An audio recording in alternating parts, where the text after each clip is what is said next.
Hi, everyone. So, we were talking about body paragraphs, and most of the time, a body paragraph is a reason in support of your thesis.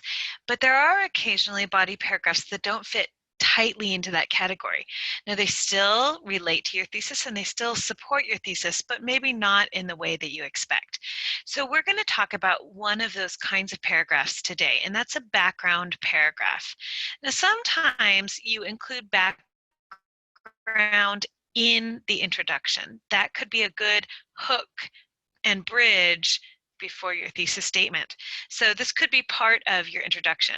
But if you have an introduction with a different hook and bridge, but you still feel early on in the paper that you need to give some background, I would encourage you to think about a paragraph that just gives some key background information.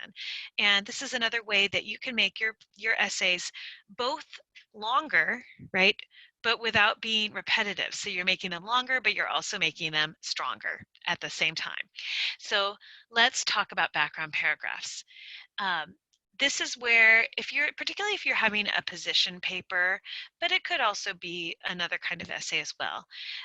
Sometimes you need to start with a neutral discussion of the background. So you're not really making your argument yet, but you're laying the groundwork by um, maybe explaining the basic positions.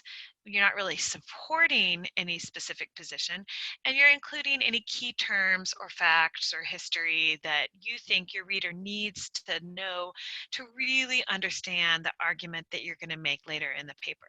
So this is a really good way of strengthening the paper because you're really addressing the needs of your audience. You're telling them information they need to know so that they can understand the argument that you're going to make later in the paper. So I'm going to give you an example with our pizza example again. And so we start off with a topic sentence, right? And I'm going to go ahead and click to the next slide. So the topic sentence is going to start with a neutral claim. Well, pizza is generally an easy food to love. Pizza with pineapples on it has been controversial from the start. Okay. I'm not claiming that pizza with pineapples is good, and I'm not claiming that it's bad. I'm not taking a stance in this paragraph. All I'm claiming is that it has been controversial from the beginning. Okay. So you see, I'm still making a claim, but it's not a claim for or against pineapples on pizza. So it's a little bit, you got to kind of think about that for a little bit. Okay, then we need to think, well, how do we have evidence when that evidence isn't supporting one side or the other? Well, in this case, your evidence is going to be key concepts. And I don't have any really key concepts here. I'm not going to define pizza because I think my audience knows what pizza is.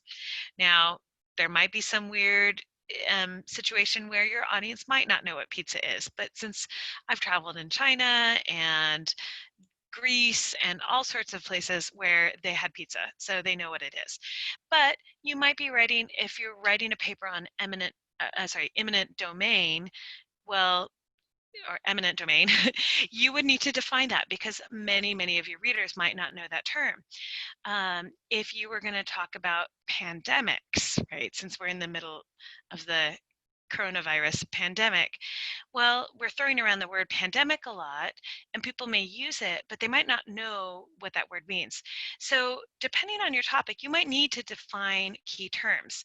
If you were writing a rhetorical analysis where you're looking at the logical, emotional, and ethical appeals, you might need to define logos, pathos, and ethos in your essay. So just think about that kind of thing as background information, key concepts that if you're going to make an argument, your reader would need to understand first.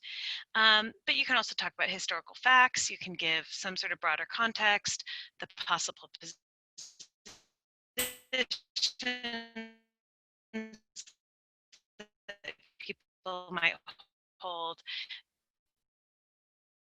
without making a claim about what the sort of teal blue color I put my commentary.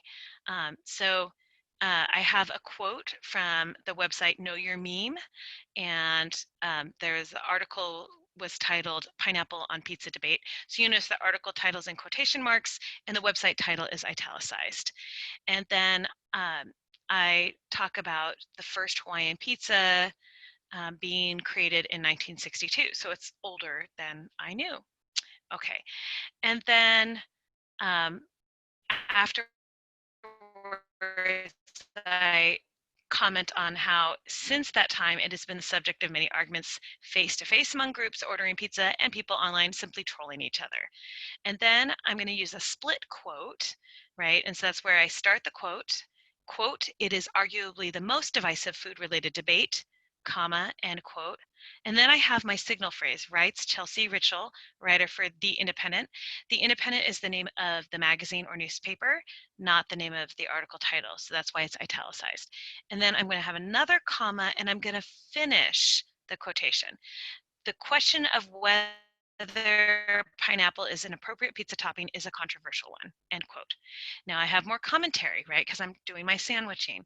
It appears to be one of those love it or loathe it kinds of foods, generating a gut level loyalty or hatred one might associate with religion and politics.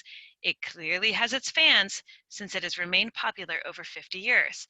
And now I have a comma, I'm not starting a new sentence, but I'm going to embed in this sentence a quote.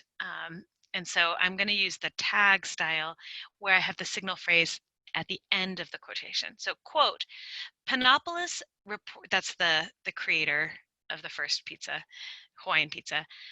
Panopoulos reportedly died not comprehending why his famous creation was so loathed or hated, right, comma.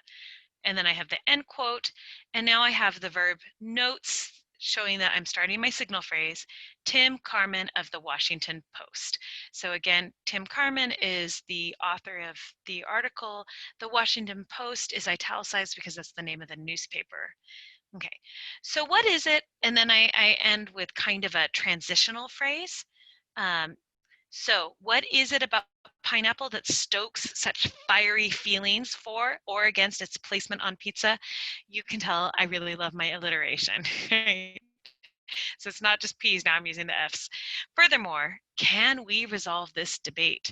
And clearly I'm going to try to resolve the debate in the essay. So I had my introduction with my thesis, so you already know my position, but I'm stepping back to give a little bit of background before I move on. Okay, so now you try with whatever essay you are working on right now.